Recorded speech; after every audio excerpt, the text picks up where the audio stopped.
my addiction disorder started when I was 8 years old. And I had a mom, and she was an alcoholic. And she taught me how to drink tequila shots. I would have to go to the stores and steal her alcohol.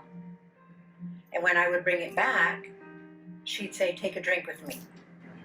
By the time I was 14, I was so fed up with being at home. I told my mom, I could hardly wait till I'm 18 and I'm going to leave the house. And she goes, go now. And I did.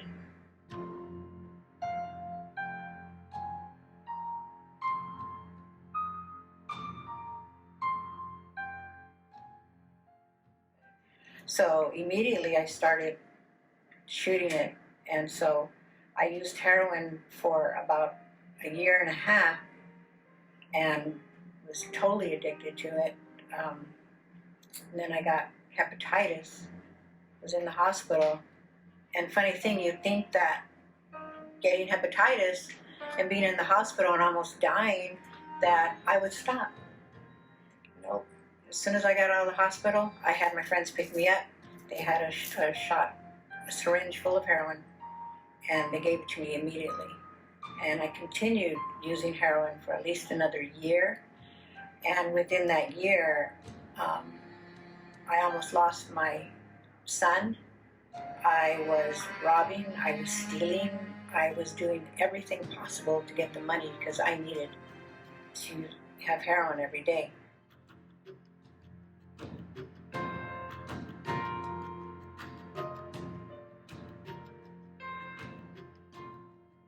And I didn't want him to know that I was doing heroin.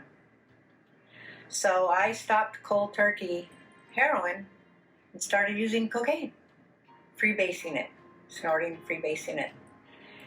And at that time, I was working for the city of San Diego. So I went from heroin to cocaine, and my dealer would come to the city of San Diego down there. I would let them up the back way, and they'd bring me my lunch. That was my lunch, was my cocaine.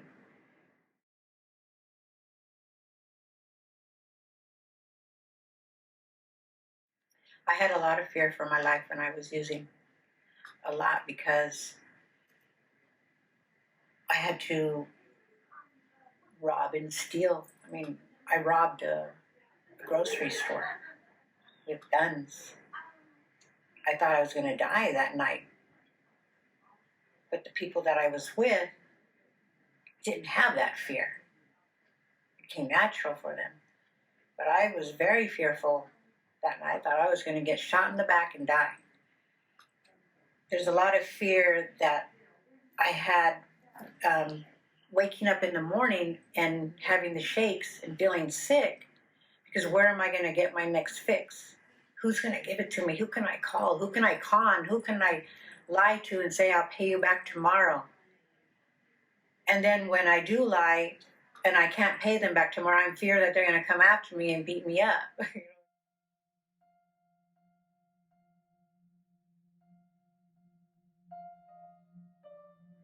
I ran out of the backyard, and my youngest son at that time was 9. I mean, my oldest son, he was 9, and he saw me being handcuffed and put in the cop car, and I turned around, and all I can see is him running and saying, Mom, Mom. So I went to jail.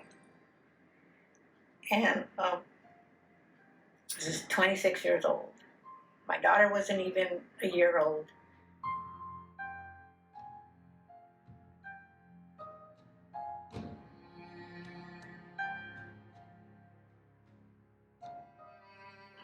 While I was in my cell for 3 days, just by myself, they took everything but the Bible.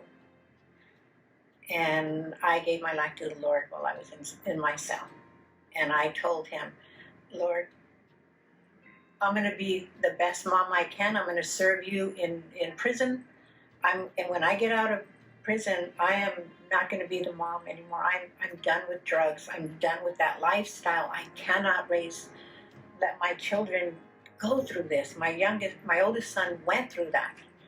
Watched me for 9 years go in and out of jail, drugs. I mean, I wasn't being a good mom.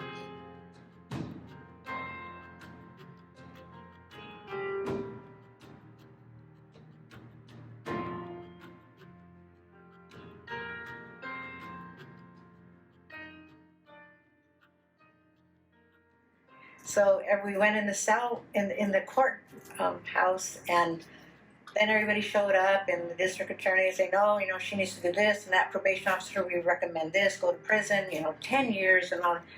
And the judge got his gavel and he hit it, and he said, "Case closed, sir. Time served. She goes home today."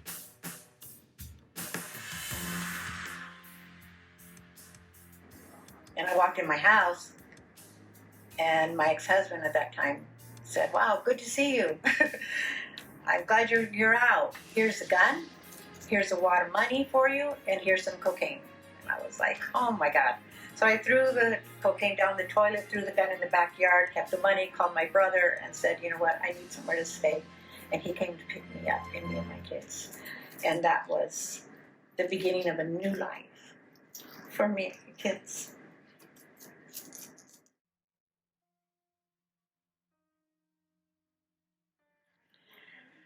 Pulling away from substance use was pretty hard, because I had the cravings. I got sick, and I wanted it. Every time I would smell a lit match, my body craved it. But I would constantly tell myself, look back at where you came from. Remember the ugly stuff that was happening. And I constantly would remind myself about all that bad stuff. I was like, I don't want to be in that situation anymore.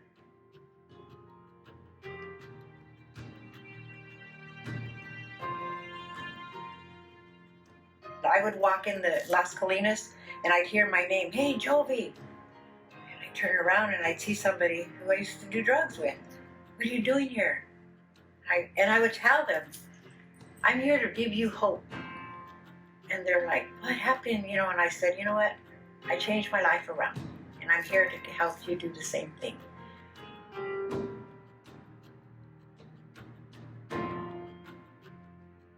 A lot of people say, "Oh, wait till they hit rock bottom." No, now is the time. If you're thinking about it and you're contemplating that, it's time. Don't wait to the last minute, because you're not promised tomorrow. Do it today for yourself. Stop.